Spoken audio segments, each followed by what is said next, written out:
Di balik setiap bangunan yang berdiri kokoh, ada satu elemen penting yang mungkin tidak pernah kita lihat secara langsung. Tapi ia bekerja setiap hari, menjaga kekuatan sebuah struktur. Itu adalah besi tulangan. Hari ini, kita akan melihat langkah demi langkah bagaimana besi tulangan dipasang. Mulai dari tahap perencanaan, sampai akhirnya siap dicor beton.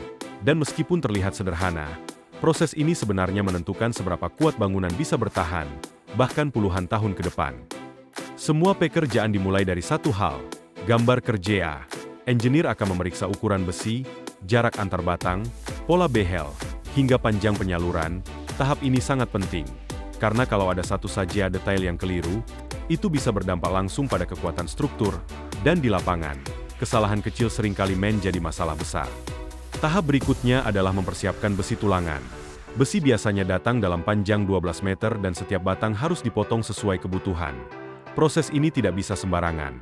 Ukuran yang tidak presisi akan memengaruhi sambungan dan akhirnya mengurangi kekuatan struktur. Karena itu, pemotongan biasanya dilakukan dengan mesin bar cutter yang menghasilkan potongan yang rapi dan konsisten. Selanjutnya, kita masuk ke bagian pembentukan behel.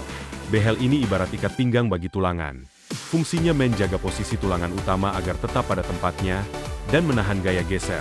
Menggunakan bar bender, tukang membentuk begel sesuai ukuran yang ada di gambar kerja, kotak, persegi panjang atau bentuk khusus lainnya. Sementara itu, tulangan utama disusun sesuai arah gaya yang bekerja pada kolom, balok, atau pelat lantai. Inilah tahap yang sering dianggap sepele. Padahal, ini salah satu yang paling penting. Setiap sambungan antara behel dan tulangan utama harus diikat menggunakan kawat beton.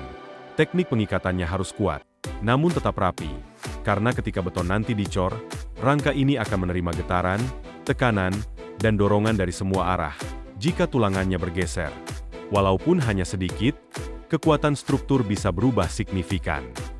Nah, setelah rangka terbentuk, berikutnya adalah memasang spaser. Spaser memastikan tulangan tidak menempel pada bekisting, dan tetap memiliki selimut beton yang cukup. Selimut beton ini sangat penting. Tanpanya, besi akan mudah berkarat, dan kekuatan bangunan menurun jauh lebih cepat. Dengan spaser yang tepat, tulangan terlindungi dan umur struktur bisa jauh lebih panjang. Sebelum proses pengecoran dimulai, engineer akan melakukan pemeriksaan terakhir, mulai dari ukuran besi, jarak behel, jumlah ikatan, hingga posisi spaser. Ini adalah tahap yang tidak boleh terlewat, karena setelah beton dituangkan, semua tulangan akan terkunci dan tidak bisa diperbaiki lagi. Dan setelah semuanya selesai, rapi, kuat, serta sesuai desain, tulangan akhirnya siap untuk dicor beton. Dari batang besi yang tampak biasa, kini ia menjadi satu struktur kokoh yang akan menopang bangunan selama bertahun-tahun.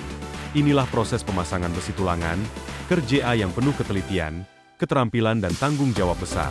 Terima kasih sudah menonton, dan sampai jumpa di video teknik sipil berikutnya.